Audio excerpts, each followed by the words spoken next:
दोस्तों, ये कहानी एक 32 साल के अमीर आदमी की है जिसका दिल 15 साल की एक खूबसूरत लड़की पर अलिफ जाता है। वो आदमी इस लड़की को अपने प्यार के जाल में फंसा लेता है और रात दिन इसकी गफा में जोरदार धमाके करता है, लेकिन लास्ट में वो आदमी इस लड़की के साथ ऐसा करता है जिससे इस लड़की की हालत खराब हो जाती है। चलिए देखते हैं आज की इस बेहतरीन कहानी की। स्टार्टिंग में हम 15 साल की बहुत ही खूबसूरत लड़की को देखते हैं जिसका नाम मोना होता है। मोना के स्कूल की छुट्टियां लग चुकी थी, इसलिए वो अपने घर जा रही होती है। रात के समय मोना अपने घर पहुंचती है। अपने 2 भाई और उसकी मून के साथ रहा करती थी। मोना का बड़ा भाई हमेशा मोना और उसके छोटे भाई को परेशान करता रहता है और वो पूरी तरह से नष्ट होता है। मोना का छोटा भाई हमेशा इससे डरता रहता है, लेकिन मोना इसे संभालती है। मोना की मोम तीनों बच्चों में से सबसे ज्यादा उनके बड़े भाई को प्यार करती थी। ये बात मोना को पसंद नहीं थी। मोना के डैड के मरने के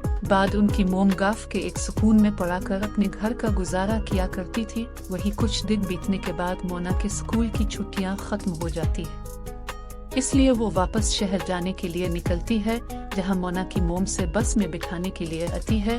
वही जब इस रिवर पार कर रही होती है, अभी इसी बोर्ड पर एक कार आती है जिसके अंदर बहुत ही अमीर आदमी बैठा होता है जिसका नाम चीनक होता है। चीन जब गाड़ी से बाहर देखता है तभी इसकी नजर मोना के ऊपर पड़ती है। मोना की खूबसूरती को देखकर जेन उसकी तरफ अट्रैक्ट हो जाता है और इससे रहा नहीं जाता, इसलिए वो मोना से बात करने के लिए उसके पास जाता है। चीनक मोना से इसके बारे में पूछता है, लेकिन मोना इसकी बातों पर ज्यादा ध्यान नहीं देती। दरअसल चीन की फैमिली बहुत ही अमीर है और वो अपनी पढ़ाई पूरी करके घर जा रहा होता है। थोड़ी देर बातें करने के बाद चीन को पता चलता है मोना का हॉस्टल भी इसके घर के पास ही है, इसलिए चीनक मोना को अपने साथ कार में चलने के लिए कहता है। तो मोना भी इसके साथ जाने के लिए तैयार हो जाती है, क्योंकि मोना को पता था अगर वो इसके साथ कार में नहीं गई तो उसे बस में धक्के खाते खाते जाना पड़ेगा। वो लोग जब कार में जा रहे होते हैं तभी चीनक मोना से इसकी उम्र पूछता है, तो मोना उसे झूठ बोलती है और इसे अपनी उम्र 18 साल बताती है। वही चीनक 33 साल का होता है। चेंग मोना को अपनी फैमिली के बारे में बताता है। इसी तरह से कुछ देर बातें करने के बाद चेंग मोना को टच करने लगता है, क्योंकि चेंग अब किसी भी तरह से मोना की छोटी से बुलबुल में धमाके करना चाहता था। थोड़ी देर बाद मोना का हॉस्टल अलिफ जाता है, इसलिए वो कार से उतरकर अंदर चली जाती है। वही मोना जब हॉस्टल में अपनी फ्रेंड के साथ होती है तो वो अपनी फ्रेंड को चंद के बारे में सारी बातें बताती है। अगली सुबह जब मीना स्कूल जा रही होती है, अभी इसे स्कूल के बाहर चीन की कार दिखाई देती है, इसलिए वो इसके पास जाती है। दरअसल चंक मोना के छोटे छोटे तरबूज देखकर उसे पसंद करने लगा था। होना चीन की गाड़ी के पास आती है और कार की खिड़की पुश करके वहां से स्कूल की तरफ चली जाती है। ये देखकर चीनक को समझ अलिफ जाता है मोना भी कहीं ना कहीं इसे पसंद करने लगी है। स्कूल की छुट्टी होने के बाद मोना बाहर अलिफ कर चीनक को देखती है, लेकिन चैन वहाँ नहीं होता, इसलिए मोना अपने हॉस्टल में अलिफ जाती है। मोना जब अपनी फ्रेंड के साथ डांस कर रही होती है तभी इसे बाहर चीन की कार आती हुई दिखाई देती है। ये देखकर मोना जल्दी से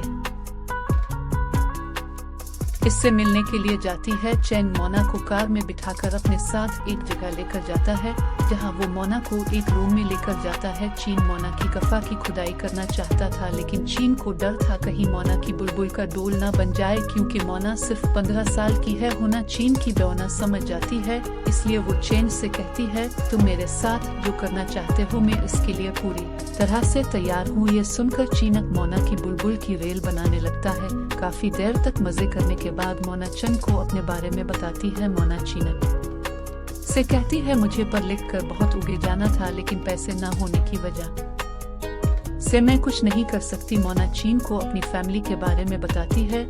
इसकी मोम बहुत ही मुश्किल से उनका गुजारा करती है। मोना की बातें सुनकर चीन को समझ आता है मोना इसके पास सिर्फ पैसों के लिए आई है। बातें करते करते चीनक फिर से मोना की गफा में धमाके करने लगता है और मोना की बुलबुल का पूरी तरह से डोल बना देता है। पूरे दिन मजे करने के बाद रात के समय चैंग मोना को एक रेस्टोरेंट में लेकर जाता है, जहां चैंग मोना के साथ ड्रिंक करता है। बातें करते करते चुनियक मोना को बताता है, मैं तुमसे शादी नहीं कर सकता हूँ, क्योंकि मैं चाइनीज हूँ और मेरे घर वाले मेरी शादी एक चाइनीज लड़की से ही करेंगे।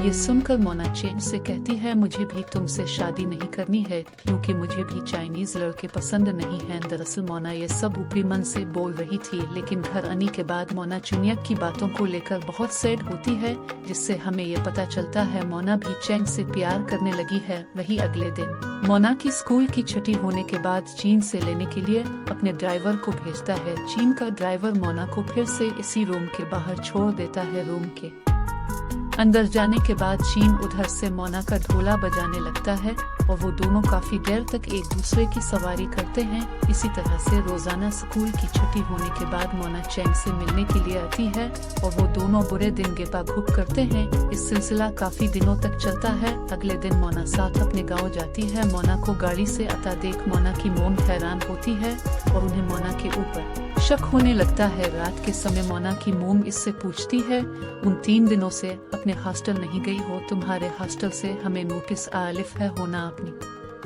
मोम को बताती है मेरा एक दोस्त है जो बहुत अमीर है, मैं उसके साथ घूमने के लिए गई थी। मोना अपनी मोम को चीनक और उसके अफर के बारे में कुछ नहीं बताती। वही अगले दिन मोना और उसकी फैमिली को डिनर करने के लिए एक रेस्टोरेंट में लेकर जाता है, जहां चेंग मोना की मोम हो इसके भाइयों को अपने बारे में बताता है, लेकिन वो लोग चीनक की बातों पर ध्यान नहीं देते और खाना खाने लगते हैं क्योंकि वो लोग पहली बार इतने महंगे रेस्टोरेंट में खाना खाने अलिफी थे।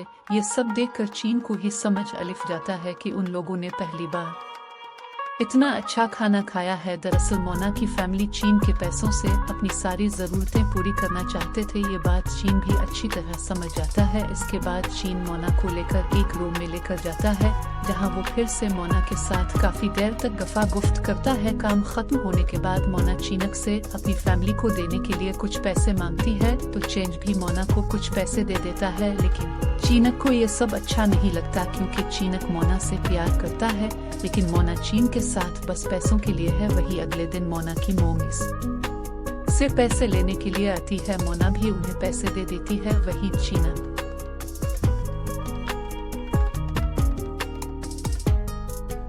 और मोना जब साथ में बैठे होते हैं तो मोना चीन को बताती है इसे उगे पढ़ाई करने के लिए दूसरे शहर में जाना है। होना की बात सुनकर चीनक इसकी मदद करने के लिए तैयार हो जाता है। वहीं अब पूरे स्कूल के बच्चों को भी मोना और चीनक के अफेयर के बारे में पता चल गया था, इसलिए सभी लड़कियां मोना से बात नहीं करती, लेकिन इससे मोना को कोई फर्क नहीं पड़ता। रात के समय मोना जब चेंग से मिलती है तो चीन मोना को अपने हाथ से एक रंग निकालकर उसे बांधता है। चीनक अब मोना से बहुत प्यार करने लगा था और वो किसी भी तरह से मोना से शादी करना चाहता था। चीनक अपने घर जाकर अपने पता से मोना से शादी करने के लिए पूछता है, लेकिन चीन के डैड इसे मोना से शादी करने से मना कर देते हैं क्योंकि मोना एक फ्रेंच लड़की थी। चीन के डैड उसे कहते हैं अगर उसने उनकी बात नहीं मानी तो वो मर जाएंगे। दरअसल चीनक के डैड इसकी शादी किसी चाइनीज लड़की से ही करना चाहते हैं। अगले दिन चीनक मोना को ये सब बताने के लिए से मिलने के लिए जाता है। चेंग मोना से कहता है